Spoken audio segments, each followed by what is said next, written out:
remember when I first discovered microblading, I was so excited. I struggled with my eyebrows every day. It was the one thing that I didn't leave the house without. Being an esthetician and already working on eyebrows, I wanted to learn how to do this service immediately, like right now. And as Shakespeare said, haste makes waste. I needed to learn how to do microblading. I honestly thought, this is gonna be easy. It's just a bunch of little lines. I was wrong. Part of growing as a microblading artist is learning from our mistakes. So I'm gonna tell you all of the mistakes I made as a microblading artist. Hopefully this will help you become a better microblading artist where your margin of error will be here instead of here where mine was. My name is Christy and I'm the owner of Boss Brows. I'm 4-time certified microblading artist and trainer. I love what I do, I love helping my clients, and I love teaching people this amazing art. This whole channel is about microblading and eyebrows, sharing tips and tricks of the trade, and even explaining things that might help my clients, like how to do brow makeup. So if this sounds like something for you, make sure to hit the subscribe button down at the bottom. So what were those mistakes I made in the beginning? Well, there were a lot. Not saying that I'm not great at what I do, but part of being really good at what you do is being able to learn from your mistakes and that you need to course correct, I guess you could say. The very first mistake I made was thinking it was easy. Microblading is extremely difficult. It's not easy. You honestly need to practice, practice, practice, practice. I was so excited to start microblading. I don't think that I took the amount of time that I really needed in order to become a brow boss. I guess my tip to you is definitely don't rush the process. It is a process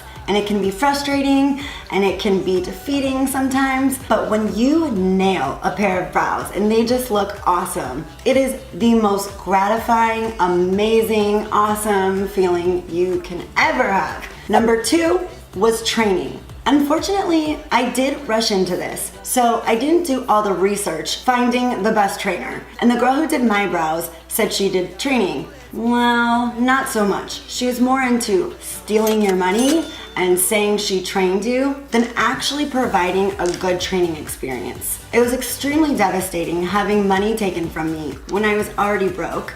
I honestly really found a passion for this and I wanted to pursue it and take it to the next level. During my training, what I was given was 1 synthetic skin, 1 microblading tool that looked like it was used, and a clean blade. And she sat there and showed me how to do 1 stroke and then played on her phone the whole time while I tried to struggle and figure out what the hell I was doing. Excuse the French. She spent about an hour with me. An hour. And that is definitely not a sufficient amount of time to learn this extremely difficult art. Which is why when I started my training, I've done everything I could to give my students the opportunity to become the best microblader possible. And that's really important to me. I want to see people thrive. So I do wish I would have spent a little more time researching and finding the right training for me. Since then, I've done 4 trainings because 1 is never enough. We can always learn more. I continually practice every morning. I love to just grab an inkless synthetic skin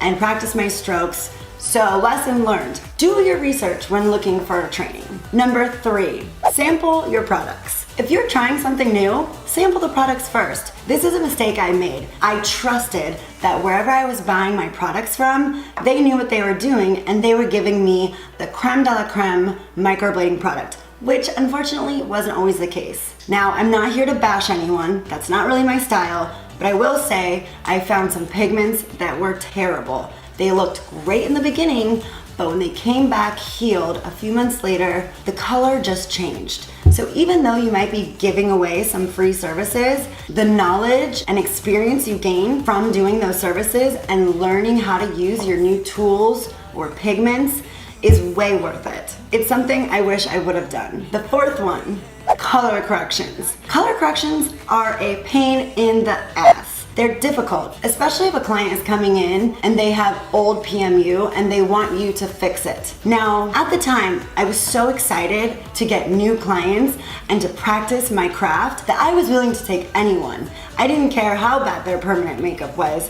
I thought I could fix anything. Now, that's not really the case, that you can't always fix eyebrows, especially color corrections. What ended up happening is I would spend hours going over someone's eyebrows. And when they left, the brows looked beautiful and they were so excited, and they just spent all this money on it. However, when they'd come back for their touch-up, I was so disappointed because most of my pigment would fade into the previous PMU, or it didn't cover the color all the way, and I would have to go over it all over again. So I was doing double the work for the same amount of money. And not that I'm in this only for the money, but is it really fair to charge your client a certain price for them not to get what they expect? Now when clients come in and they have previous permanent makeup, I require that they do a consultation with me first. This way I can actually see and assess the brows and determine whether or not I can fix the brows or not. Clients might be pretty bummed when you tell them that there's nothing you can do, that they would be wasting their money, when really you're just looking out for them. I give my client options. I explain what saline removal is and what laser removal is. This might not be super appealing to your client because in their head they're thinking, I have to spend more money, I have to spend more time, and I just want good eyebrows right now. But as we've already learned, that rushing the process is not the answer. You definitely want to take your time to get a good end result. I do have a great case study of a client out in LA who hated her brows, and she had previous permanent makeup, and she sent me pictures so that I could assess the brows. What I told her was that she needed to go and get laser or saline removal. Yes, she was bummed, but she actually took my advice and she went through a few sessions of laser, and the brows were so faded I could barely even see them anymore. When we finally did her microblading, she was obsessed with the end result. I offered her options so that she could get the brows that she really wanted. And at the end, everyone was happy. The fifth mistake I made was rushing my work and relying on touch-ups. Slow and steady is the way to go. You actually work faster when you're working slower and more precise. You don't make mistakes, you can plan where you're going, and the end result is way better. So what I found that I did in the very beginning was I would rush my work and then rely on the touch-up. I kind of thought the touch-up was a second appointment to go over the brows again and make them perfect. When now I realize that the touch-up should be really to just perfect anything that didn't heal properly. Now, my goal for my clients' touch-ups, or I like to call them follow-ups, is to have them come in with perfectly healed brows. Now, unfortunately, that's not always the case. However, if I execute my strokes perfectly, and if I'm working in the right layer of skin, using proper tools and proper pigments, then they're gonna have good healing. The only thing that can stop them from having good results are things that are out of my control, which is their skin type and proper aftercare. The last mistake that I made in the beginning were my before and after pictures. Insert photo here.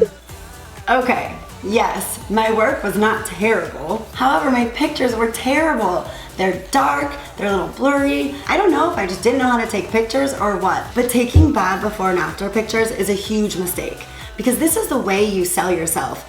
This is what goes in your portfolio or on your website, Instagram, Facebook, and you really want clear, bright pictures. Something that's going to showcase the before and the after and their transformation from the microblading service you provided them. Hopefully this video helped you and you can learn from my mistakes. If you liked this video, please give it a thumbs up and make sure to subscribe right here.